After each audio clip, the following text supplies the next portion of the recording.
Shalom, apaixonada, apaixonado pela palavra de Deus. Vocês estão bem? Eu louvo a Deus por sua vida, por sua dedicação em esquadrinhar as Escrituras com muito zelo e carinho. O nosso estudo de hoje traz uma composição do projeto divino, o projeto familiar. Vamos conhecer e entender o que o original, a língua hebraica, nos revela em cada palavra. Você está preparado para descobrir este tesouro? Para essa conversa de gente grande? São pérolas que só os reis e rainhas conseguem descobrir. Entender a família como prioridade, isso mesmo. Entender a família como prioridade nos traz uma perspectiva muito profunda e madura. Em Hebreus, capítulo 3, versículo 4, vemos a família como primeira linha de cuidado e prioridade espiritual. A nossa família é prioridade no cuidado espiritual e físico. Nada, entenda isso, nada é mais espiritual do que a sua família. A nossa família é uma igreja doméstica, onde se conhece a Deus pelos laços de amor, acolhimento e união. São as manifestações mais sublimes que revela o reino de Deus aqui na terra. Deus é amor, você já sabe disso. E o propósito dele é que toda a família viva esse amor. Porque temos a essência dele dentro de nós. Vamos ler Hebreus 3, capítulo 4. Capítulo 3 e versículo 4. Marca aí. Pode até riscar na sua Bíblia para você não esquecer. Hebreus 3, versículo 4 diz o seguinte: pois toda casa é edificada por algum homem, desculpa. Toda casa é edificada por algum homem. Mas quem edificou todas as coisas é Deus. Observe a palavra homem em hebraico. Essa é a palavra homem ou marido em hebraico. Tanto homem como marido se escreve desse jeito. Não esqueça que o hebraico começa da direita para a esquerda, diferente do nosso português. Então, essa palavra hebraica para homem ou marido é a palavra ish. Isso mesmo. Quando você vê uma coisa de ish, é isso mesmo. Ish. Então, ish é a palavra hebraica para homem, mas não tem esse significado de nossa, né? Ish, não serve. Não é isso não, tá? A palavra ish para homem ou marido, ela representa muita coisa. Representa a missão, a responsabilidade que o homem carrega. Vocês já sabem que essa letra daqui é a primeira letra do alfabeto hebraico, a letra Aleph.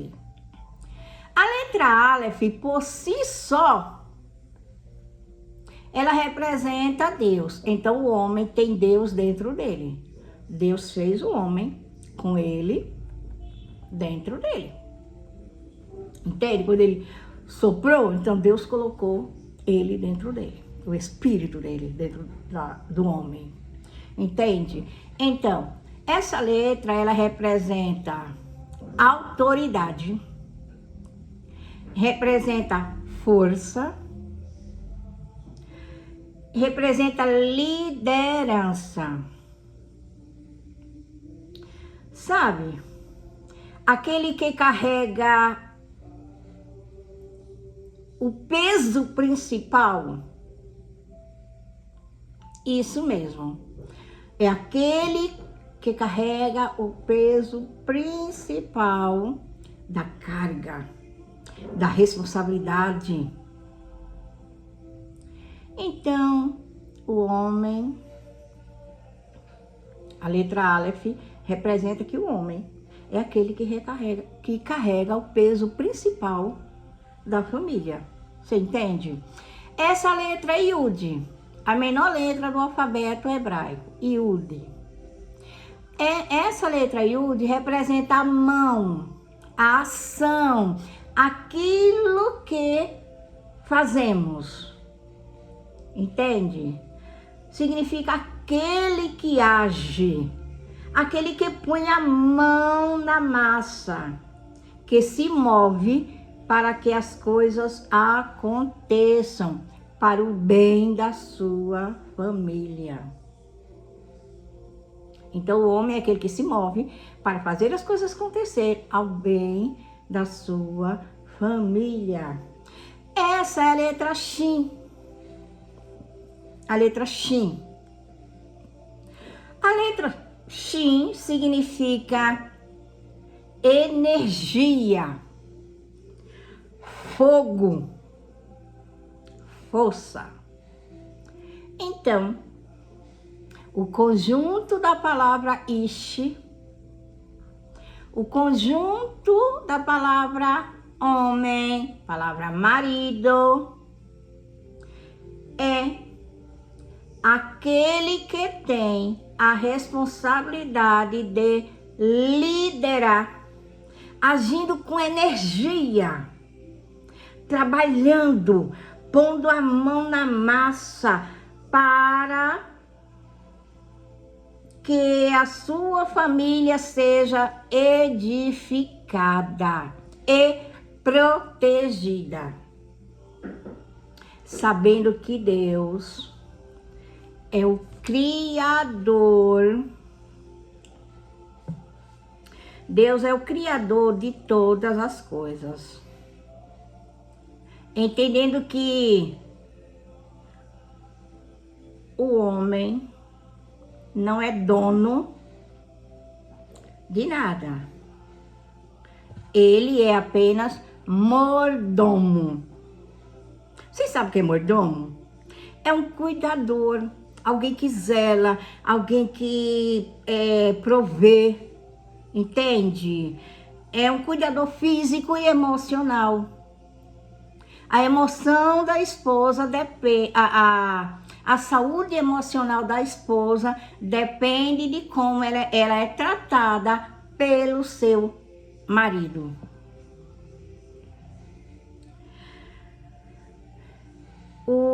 mordomo, o marido, ele é aquele que vai prestar conta da sua primeira missão, do seu primeiro ministério.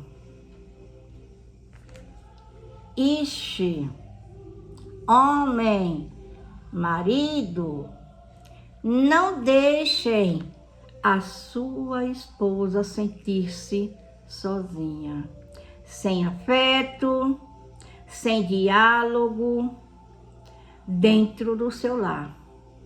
Se você der à sua esposa o devido valor, o seu lar terá equilíbrio. Saibas que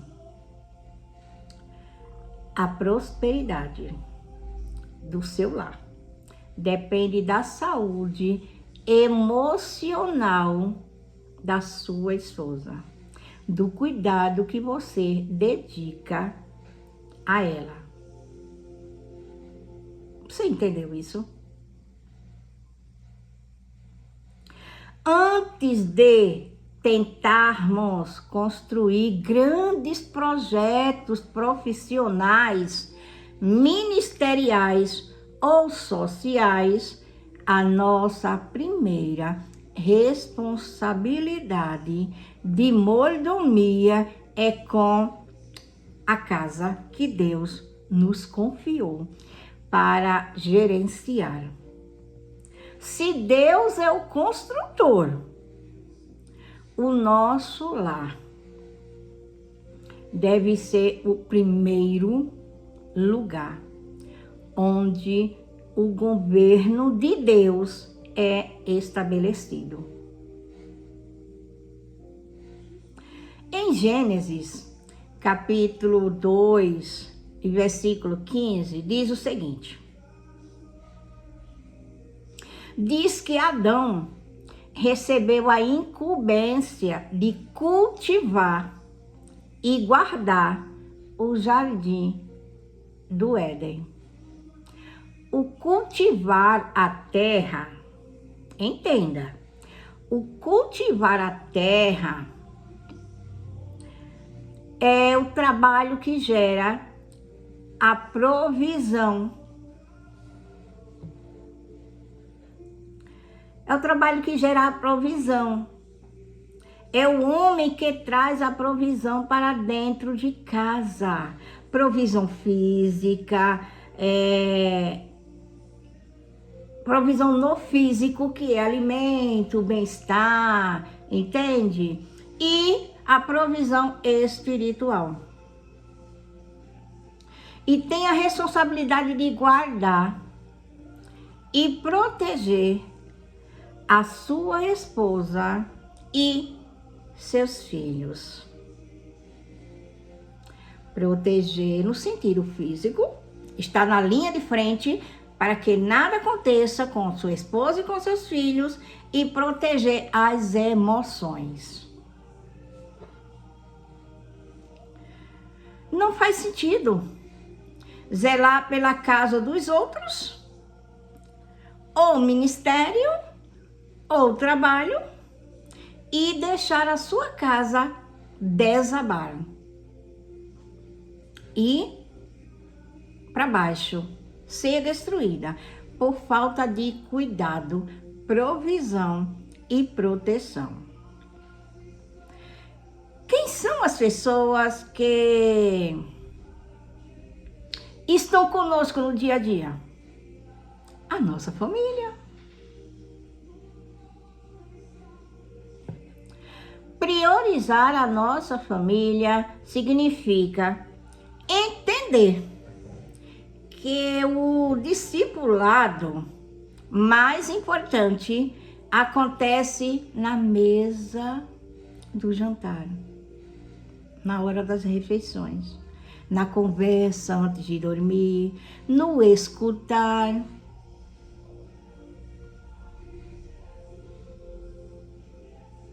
Você entende? Acontece no olhar, prestando atenção no que estão falando, no valorizar, o que eles fazem, por mais simples que seja.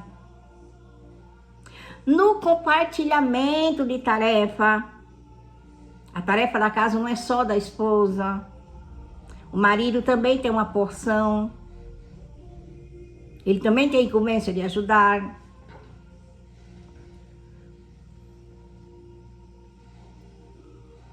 No reconhecimento do erro, reconhecer que errou, e no pedido de perdão.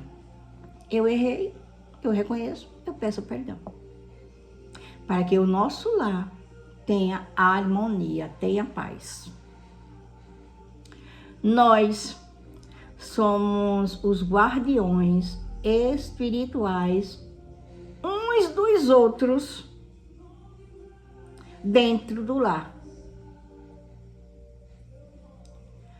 1 Timóteo, capítulo 5 e versículo 8, deixa claro que,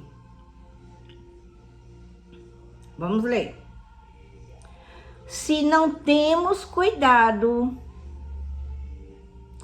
com os da nossa família, os da nossa casa, negamos a fé.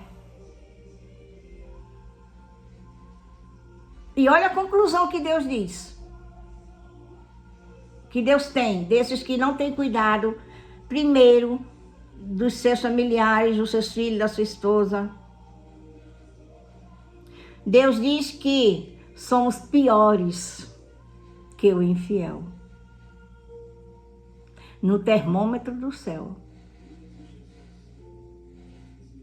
Quem não cuida primeiro da sua família é pior do que o infiel. É grave, não é? Essa ação de cuidar e de demonstrar carinho para com os de fora e desprezarmos os de dentro da nossa casa é motivo de frieza espiritual. No âmbito familiar, no contexto familiar. Quando se dá mais valor, quando se dá mais elogios, mais escuta, mais ajuda e tempo aos de fora, o apóstolo Paulo diz a Timóteo que essa ação é negação de fé. Você está negando a sua fé. Está fazendo tudo errado. Ah, não, eu tenho que servir. Vou servir ao vizinho, vou servir na igreja, vou servir ali, vou servir acolá, e não servir a sua família, o seu primeiro ministério, você está negando a fé. A sua fé não tem valor. É isso que a Bíblia está falando. Você já ouviu falar disso? Você já teve esse ensinamento? A Bíblia diz que estamos fazendo errado quando cuidamos do de fora. Quando não cuidamos da nossa casa, nem valorizamos as pessoas da nossa casa. Você já elogiou uma comida que sua esposa fez hoje? Você já elogiou quando a sua esposa deu um corte no cabelo, quando ela vestiu uma roupa, quando ela se preparou para sair com você? Você já elogiou?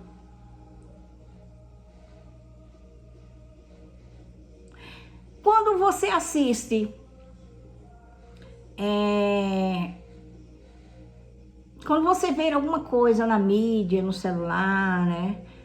Você já elogiou alguém? Nossa, olha, que pessoa bonita. Nossa, como o cabelo dela ficou bonito. Você já elogiou? E os de casa? Primeiros de casa. É isso que a Bíblia está falando. Muito bem. A religiosidade, ela tem o efeito contrário, o que as escrituras estão falando para nós. A religiosidade diz que, primeiro a igreja, você já ouviu falar isso? Primeiro o reino. A Bíblia diz, né? Tá lá. Buscai primeiro o reino dos céus, porque as demais coisas vos serão acrescentadas. Mas, quem disse que a sua família não faz parte da igreja? Não faz parte do reino? Quem disse que a sua mulher, seus filhos não faz parte do reino? Não faz parte da igreja. Não é, né? Não é parte da igreja, não é parte do reino. A família, entenda isso, não esqueça. A família é a primeira construção de Deus. Então a família é a primeira igreja de Deus. Você entende?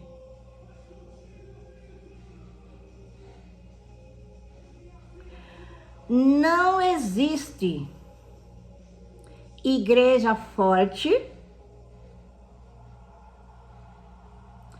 com a família destruída. Você já ouviu falar isso? Não existe igreja forte com família destruída. A família foi a primeira construção de Deus. É a família que constrói um povo que recebe o título de igreja. Ficou claro para você?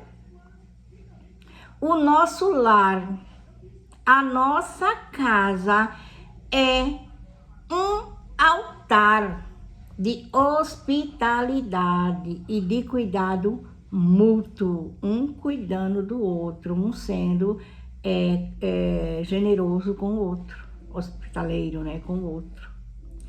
A nossa fé se manifesta na realidade, é dentro do nosso lar. No tratamento, nas ações de amor, dentro do lar. Mas você pode até perguntar, mas o que são essas ações de amor? Entre tantas, eu vou citar algumas. Reflita.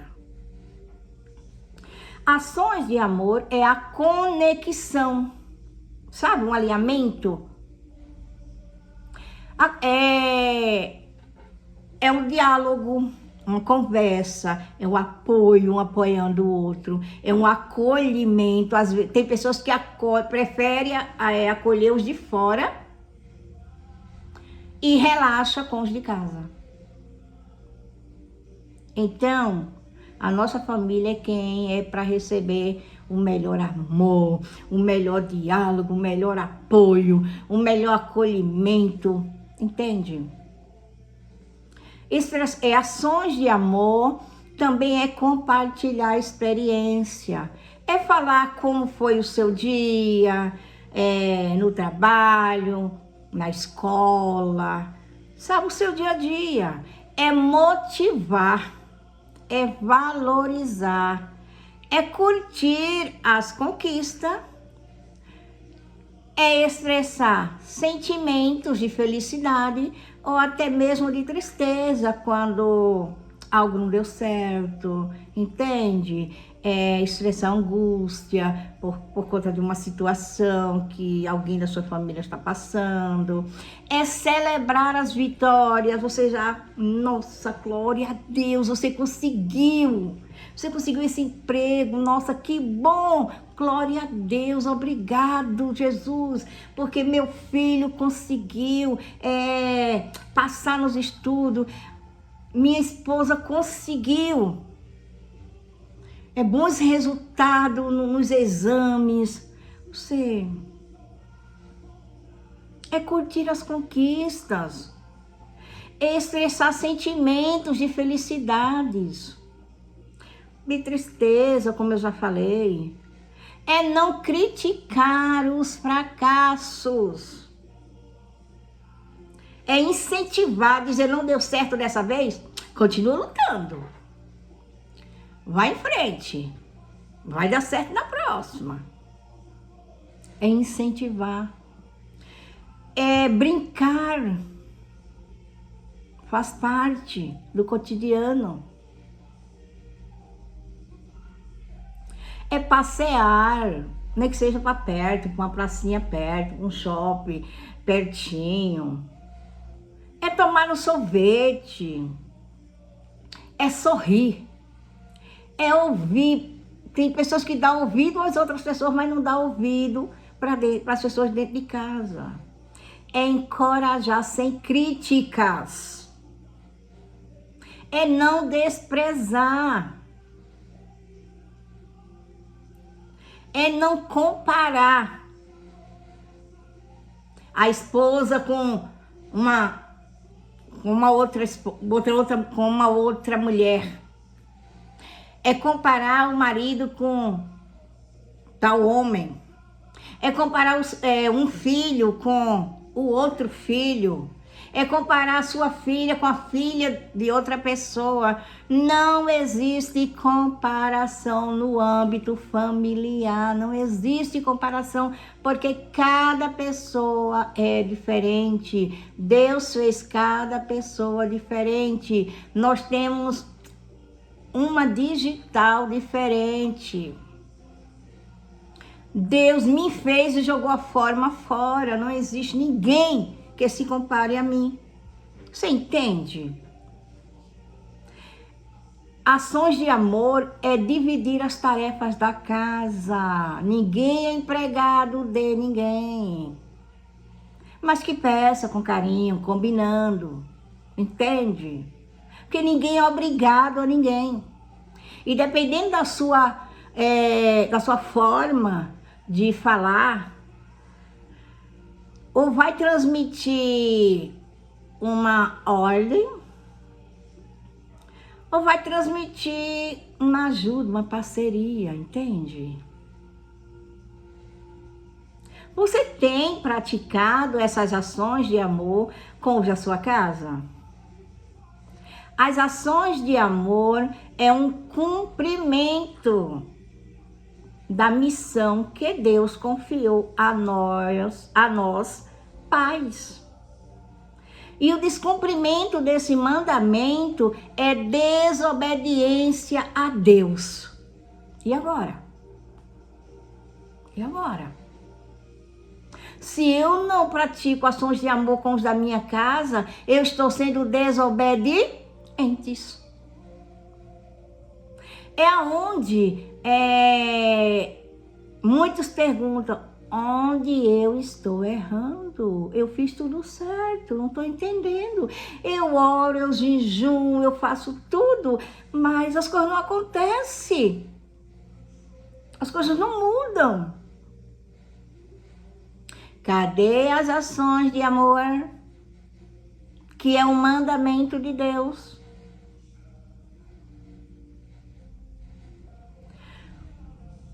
Porque Deus, Ele foi o fundador, o criador do projeto familiar. E a preservação do casamento e o amor familiar é o topo das ações práticas, das ações práticas de uma fé genuína, de uma fé viva. Priorizar a família é entender que o seu cônjuge,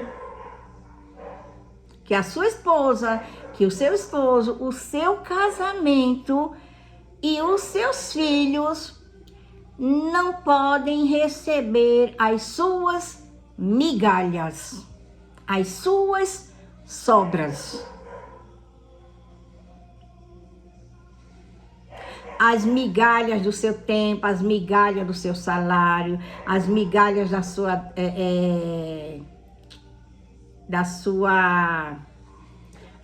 suas ações, sabe? As migalhas da sua energia, as migalhas da sua paciência. O lar, a nossa casa, deve ser o ambiente mais seguro e aconchegante da nossa vida. É o lugar onde você, sua esposa, seus filhos devem sentir feliz. No momento que eles estão fora, eles não vejo a hora de estar em casa. É isso que acontece? Com sua família, com seus filhos? É isso?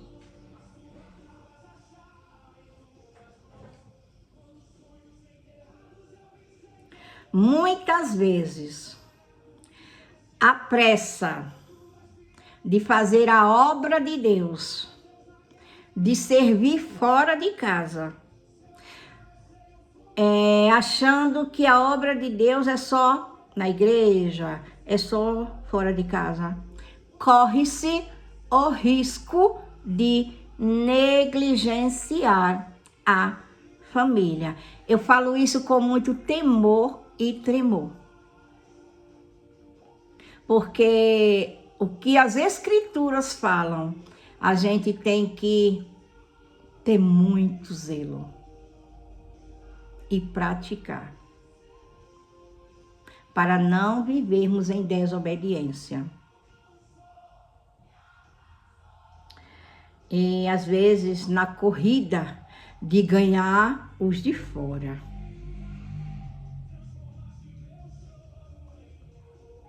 Nós negligenciamos os de dentro da nossa casa. Hebreus 2, versículo 11, mostra que o maior ministério de Jesus aqui na terra foi de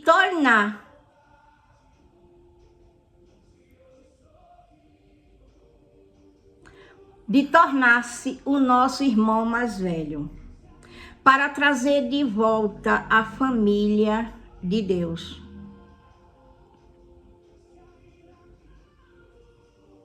Se o próprio Deus, observe, se o próprio Deus valoriza a paternidade e a filiação a ponto de estruturar todo o plano da salvação, o nosso lar terreno, a nossa casa, é o reflexo do reino de Deus aqui na terra.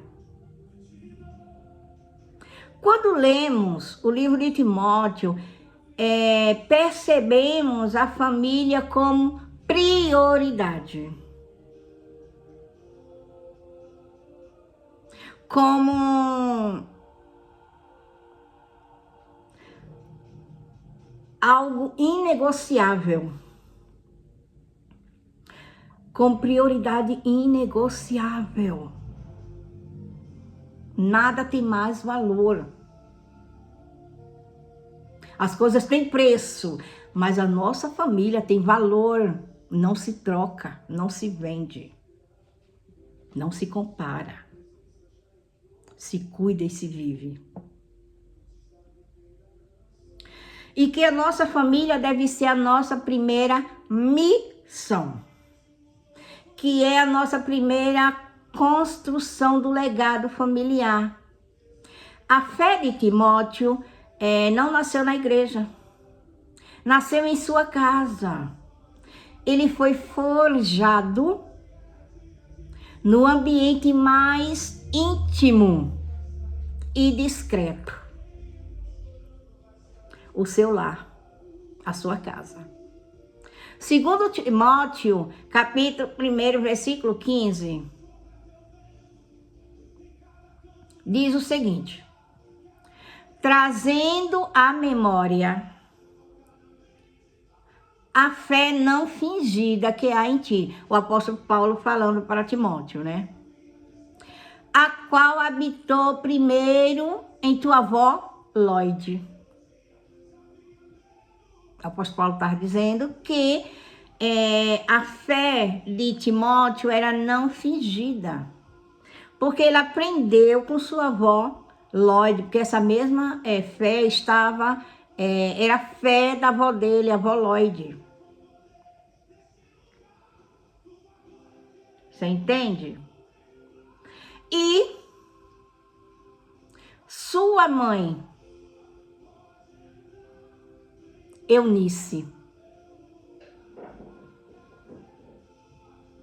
E estou certo de que também habita em ti. O apóstolo Paulo, ele era consciente de que a fé da avó Lóide e da mãe Eunice de Timóteo construiu em Timóteo também essa fé.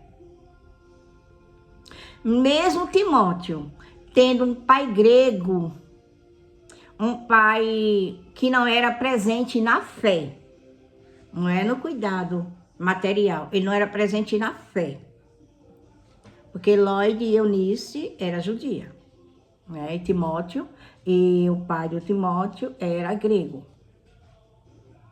Mesmo o pai de Timóteo não tendo a mesma fé, quem foi que tomou a responsabilidade de instruir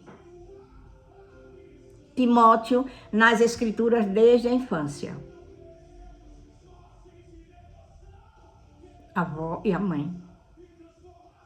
Segundo Timóteo, capítulo 3, versículo 15, diz o seguinte: blindou o seu coração. Quem foi que blindou o coração de Timóteo? A avó Lóide e a mãe Eunice.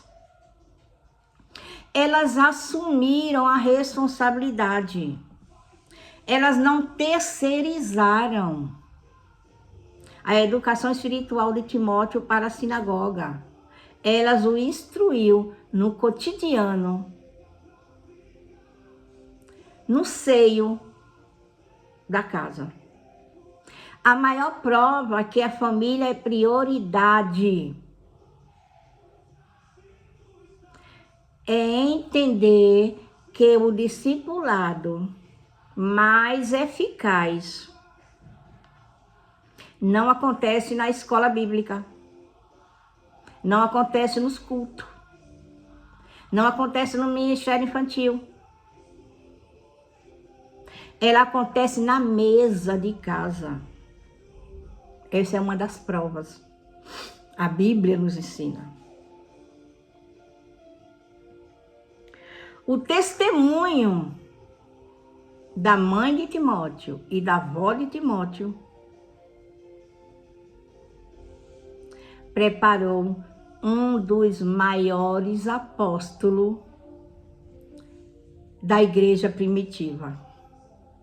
O papel que o pai de Timóteo não fez, de ensinar as escrituras, a sua mãe e a sua avó fizeram. Porque cuidar da família é teste de fé. É uma instrução radical. É que precisa ser feita. Paulo, o apóstolo Paulo,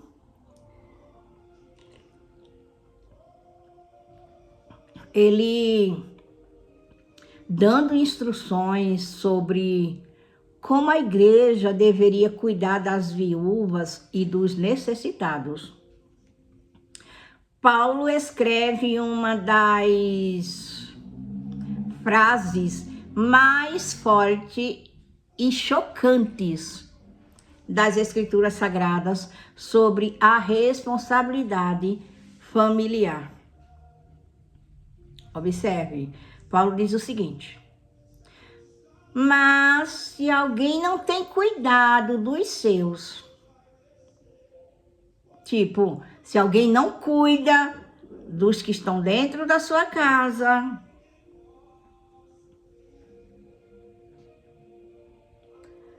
principalmente a sua família, negou a fé. E é pior do que o infiel. Paulo não deixa margem para desculpas. Eu não fiz porque, eu não faço porque. Paulo não abre brecha para desculpas. Ele diz a Timóteo que o cristão pode falar em línguas, pregar com fluidez, pregar com eloquência e liderar ministérios, sabe? Ter responsabilidade na igreja. Mas você pode fazer tudo isso.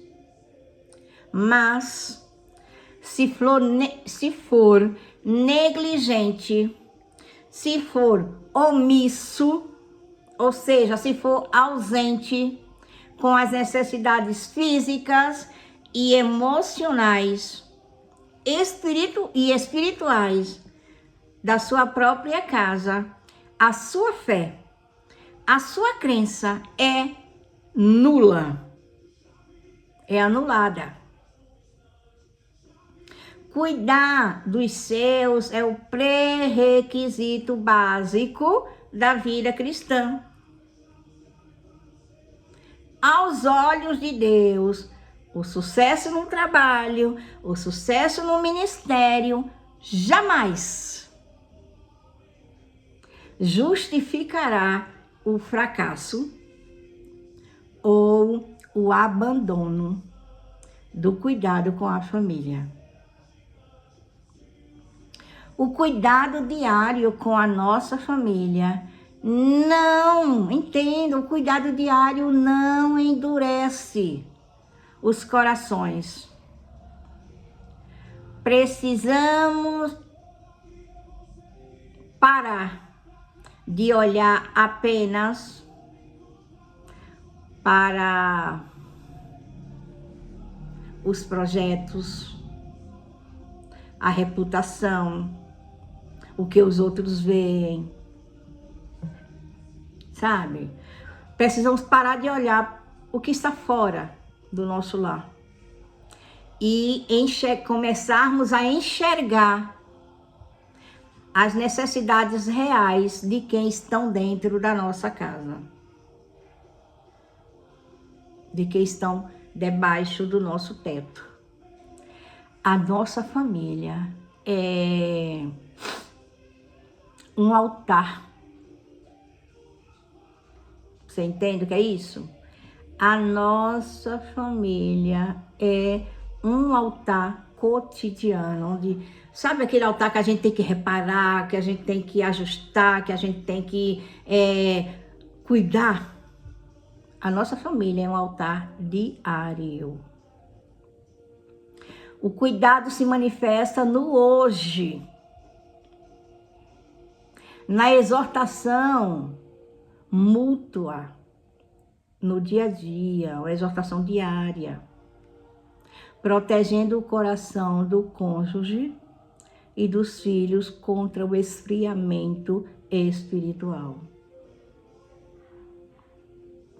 As nossas ações, que não são ações de amor, esfria o nosso cônjuge e os nossos filhos espiritualmente.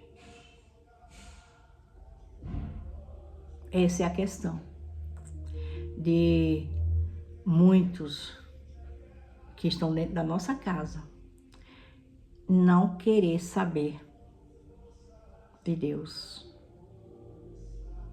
Porque que Deus é esse que a gente serve? Que as nossas ações são totalmente diferentes das ações que Deus quer que a gente manifeste para com quem está dentro da nossa casa. Você entende? A nossa espiritualidade é testada na forma de como tratamos a nossa família.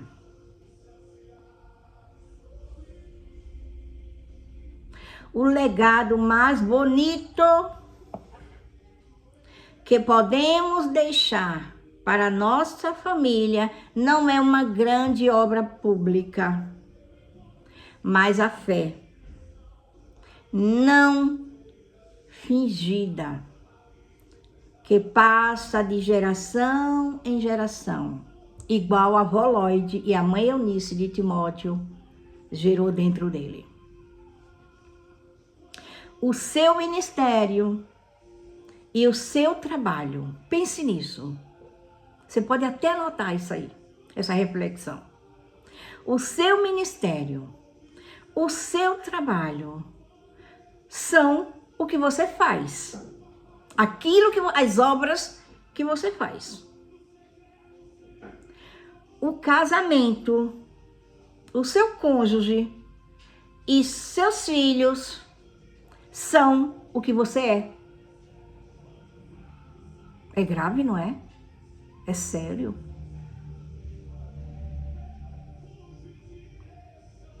Sua família é o reflexo. Sua família é o seu reflexo.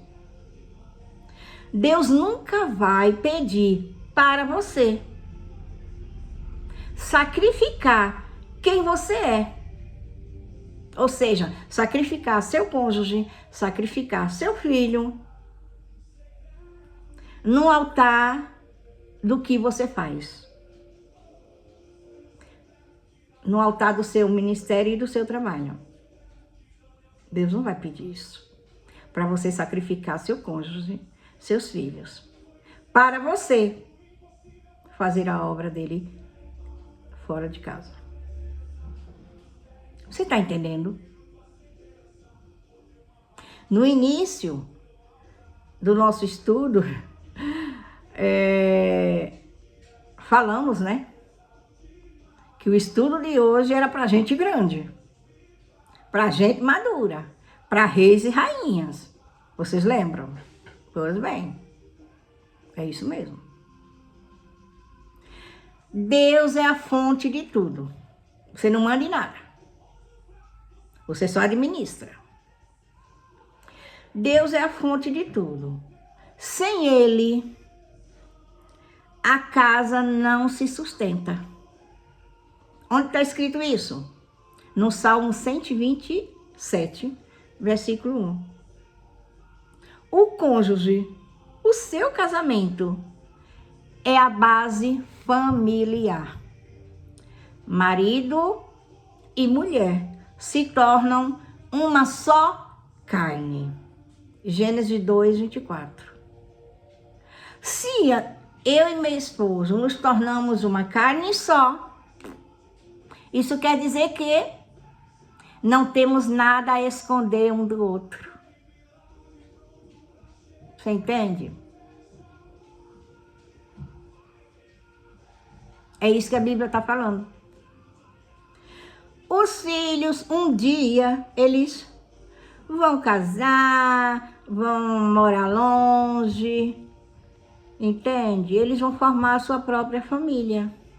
Mas o cônjuge permanece. Não despreze seu cônjuge. Dê a devida atenção. Priorize o seu cônjuge. É isso que a Bíblia está falando. Os filhos, que é a nossa família, é o primeiro campo de discipulado. E a herança do Senhor está no Salmo 127, versículo 3. Eu acredito que você já leu. Deus criou a família antes da igreja local ou do alcance global. Você entendeu? Que a nossa família foi criada. Que a família, a primeira família que Deus criou foi antes. A igreja local veio muitos anos depois. Que a igreja começou a ser... que a primeira vez que a Bíblia fala sobre a igreja, né, foi quando Moisés tirou o povo de Deus do Egito. Então ali Deus já estava vendo uma igreja. Eu já fiz esse estudo para vocês. Quem não viu, vai lá e procure. A grande comissão começa na mesa da nossa casa, dentro da nossa casa.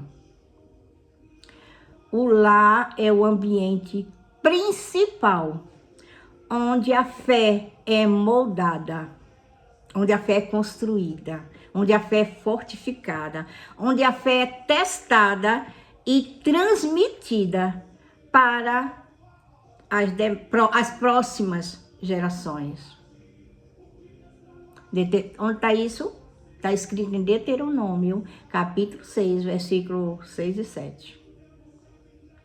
Que diz o seguinte: essas palavras que hoje te ordeno estarão no teu coração, e as ensinarás a teus filhos, e falarás delas quando te assentar em tua casa, quando andares pelo caminho, quando deitares e quando te levantares. Essa é a responsabilidade dos pais, de ensinar aos filhos, falar da palavra de Deus.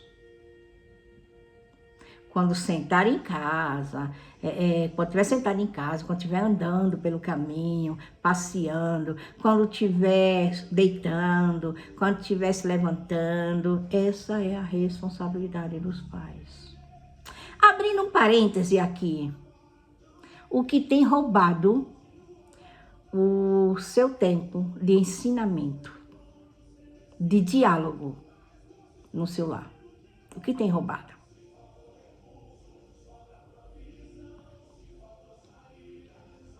Mateus 28, 19 diz o seguinte, você até já releu esse versículo, mas você vai entender ele hoje de forma diferente, eu acredito. Mateus 28, 19 diz assim: ide, portanto, fazei discípulos em todas as nações. E você vai dizer, epa, Deus me chamou como missionário. Sim. Te chamou como missionário. Missão tem a ver com o seu chamado de missionário. Muito bem. Lembre-se que a nação que está mais próxima de você é a sua família. A nação mais próxima é a nossa casa. Você entendeu? Existe uma mentalidade religiosa equivocada. Presta atenção no que a gente vai ver agora. Existe uma mentalidade religiosa equivocada. Quando nós ouvimos a expressão que Deus nos escolheu para sermos missionários, o que pensamos de imediato? Nós pensamos o quê? Deus vai me levar a algum lugar, a determinado país. Não é verdade? A gente não pensa assim? Mas nunca imaginamos que quando nascemos, que quando viemos a esta terra, a nossa missão já veio dentro de nós. E essa missão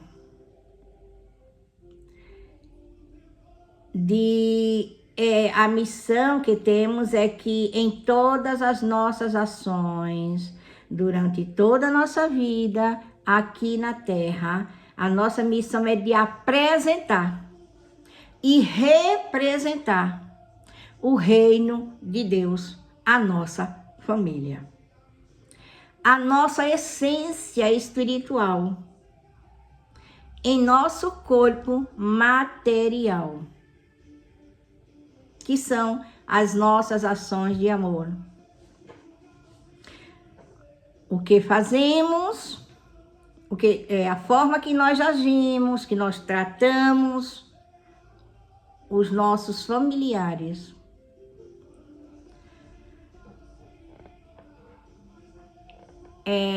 Fala mais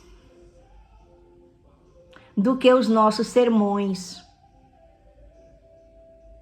Somos muito bons de sermões, mas somos bons de ações, de amor?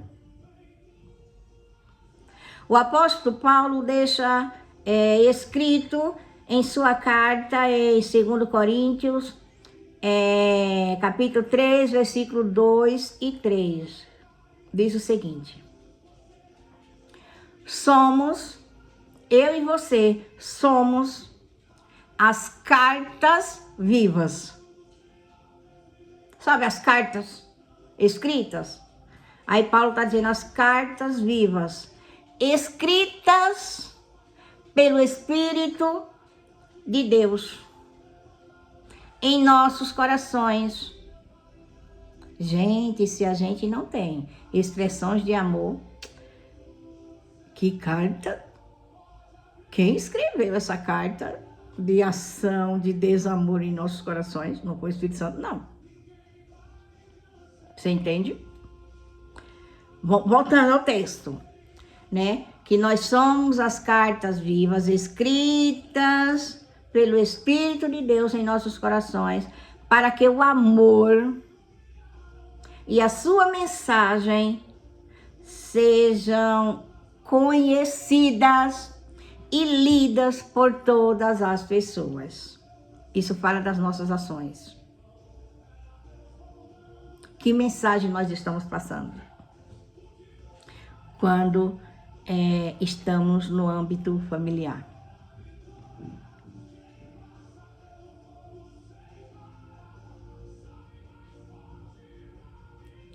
Entenda, nós somos pastores e discipuladores de nossa casa. Vivemos em uma época em que a terceirização da educação espiritual dos filhos foi relaxada, deixada para a igreja, para as escolas, para as telas. Mas essa é a nossa responsabilidade, deixada por Deus. O pastoreio familiar é onde as pessoas nos conhecem por inteiro. Em nossa real essência, o que realmente somos. Conhece nossas virtudes, conhece nossas falhas, porque é baseado na autenticidade, naquilo que realmente nós somos. Porque nossos filhos aprendem mais com o que somos e fazemos do que com o que falamos. Existem pais que só discursam, só falam, só cobram, só apontam o erro.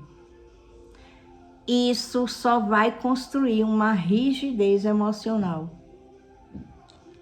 e um esfriamento espiritual no cônjuge e nos filhos. É um distanciamento da sociedade familiar. Você entende? Uma quebra de vínculo, de afeto. Quando lemos o Salmo 127, entendemos que os filhos são herança do Senhor. Os filhos não são nossos. herança. Deus nos deu para cuidar. Significa que eles pertencem ao Senhor. E nós, pais, somos apenas o quê?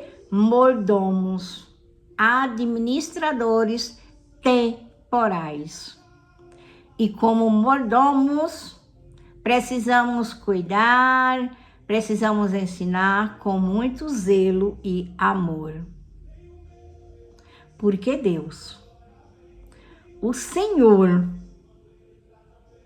da família, vai avaliar se fomos bons ou maus mordomos. Essa é a nossa primeira missão. Esse é o primeiro campo missionário. Essa é o nosso primeiro ministério, a nossa família. Somos mordomos, prestaremos conta desta nossa missão. Sim, vamos prestar conta do cuidado com a herança que recebemos do Senhor, porque o lar é a base da sociedade. O trabalho, o ministério, a igreja é a nossa atuação no mundo exterior, fora da nossa casa. Porém, o casamento é uma aliança de uma só carne. A Bíblia, em todo o seu contexto, ela não diz que pais e filhos são uma só carne. Você já leu isso? Não, porque não tem. Como entender isso? A Bíblia deixa claro que só o vínculo conjugal, o vínculo de marido e mulher, é superior ao vínculo parental. A ideologia mundana do nosso do hoje, né? A ideologia mundana do hoje tem distorcido esse mandamento de Deus. Ou até mesmo você pode até já ter dito que meus filhos em primeiro lugar, meu cônjuge depois. Não é isso que a Bíblia diz.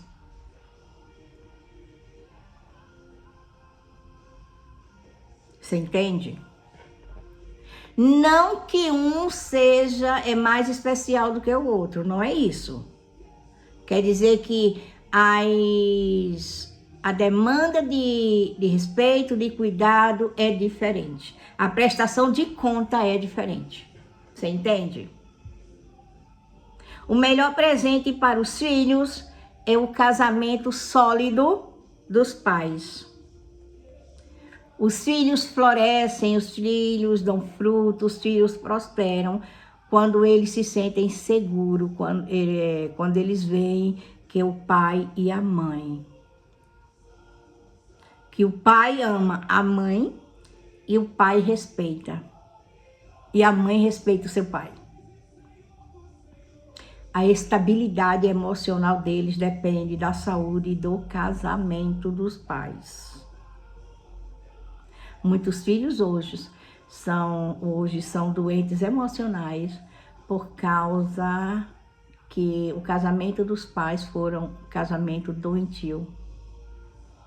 Você entende?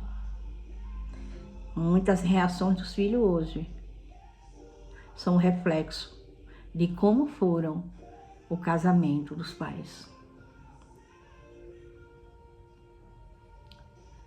Os filhos são hóspedes, os filhos são herança. E o cônjuge é parceiro. Os filhos são criados para voar. A Bíblia diz que os filhos são flechas. Flechas lançadas, preparadas para A guerra, preparada para agir, preparada para mudar território. Se o casamento for negligenciado durante a criação dos filhos, quando eles saírem de casa, restará apenas o quê? O ninho vazio. E o marido e os pais, né, o marido e a esposa, serão o quê? Dois estranhos dividindo o mesmo teto. Porque a valorização foi trocada.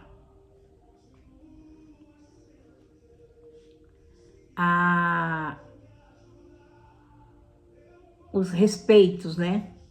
A forma de tratamento, as prioridades, né? Mudaram, foi trocada. Priorizar a família exige visão intencional.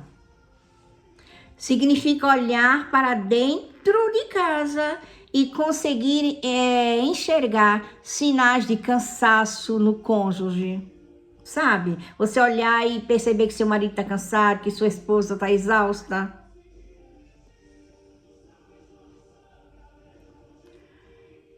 Ou você enxergar um pedido silencioso no comportamento do seu filho. Quem não tem visão ampla gasta os seus bons olhos com o que está fora da sua casa, com a rede social, com o trabalho, com os amigos, e só traz os olhos cansados para dentro de casa. Por isso que não enxerga a necessidade do cônjuge, nem a necessidade dos filhos. A prioridade familiar não é demonstrada em grandes viagens anuais, em presentes caros, mas no cuidado, no respeito, no dia a dia. É no tempo de qualidade. É no tempo de qualidade na mesa. É no desligar do celular para ouvir o que o outro está falando, como foi o dia do outro. É orar juntos. É assim que a família é protegida da frieza espiritual. O nosso caráter é testado dentro da nossa casa. O testemunho mais difícil e mais verdadeiro é aquele que damos para quem nos conhece de pijama. Para quem nos conhece de mau humor e nos dias difíceis. Se somos amáveis na igreja, mas grossos e rígidos em casa, se somos generosos,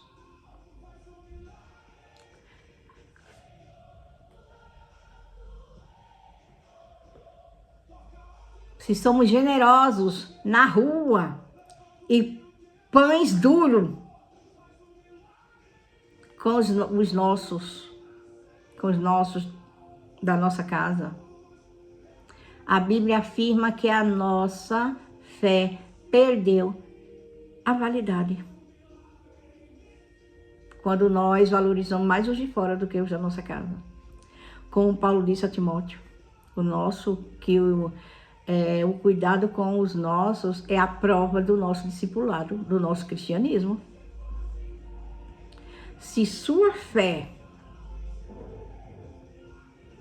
entenda, se sua família se sua família pudesse fazer uma votação hoje para decidir se você é um sucesso ou um fracasso, como pai e como mãe, qual seria o resultado do voto hoje? Qual seria o resultado do voto deles? Para Deus, o voto que mais ecoa na eternidade, depois do dele, é o de quem mora dentro da nossa casa, é de quem mora conosco. Glória a Deus, que ainda há tempo para a reconstrução, para a quebra de ciclos familiares ruins. Onde houver falhas, Deus está pronto para curar com sua paternidade, a restaurar a identidade, a reescrever uma nova história. Ainda há tempo para a restauração, para fechamento de brechas e resgate de tempo perdido, reconhecendo que terá alguns desafios, mas vale muito a pena lutar para reestruturar a sua família, para que todos vivam o extraordinário de Deus e a missão seja cumprida e o reino de Deus seja manifesto na sua casa. Toda reconstrução trará o reino de Deus para a terra, para o seu lar. Nesta nossa conversa da construção familiar, falamos de vários integrantes. Já conhecemos a palavra homem, marido, em hebraico, que significa ish, que é ish, né? E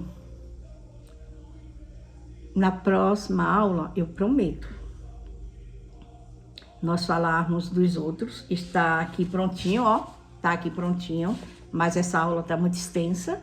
Eu vou deixar para a próxima aula, combinado? Prometo a vocês que iremos mostrar para vocês. Iremos ler sobre, começar já lendo sobre o que Paulo fala a respeito de Timóteo, da Voloide, né, da Meunice e tal, e vamos trazer, tá bom? Eu prometo a vocês. Deus abençoe por estar conosco juntinhos aqui. Eu acredito que essa aula, ela ampliou a sua mente para o sentido de como apresentar a nossa família a Deus, tá bom? Deus abençoe, continue firme, com o propósito de aprender a palavra de Deus nos originais. Eu oro a Deus por sua vida e que possamos logo, logo, num futuro bem próximo, já começar a colher os frutos, tá bom? Que a nossa família viva o extraordinário de Deus.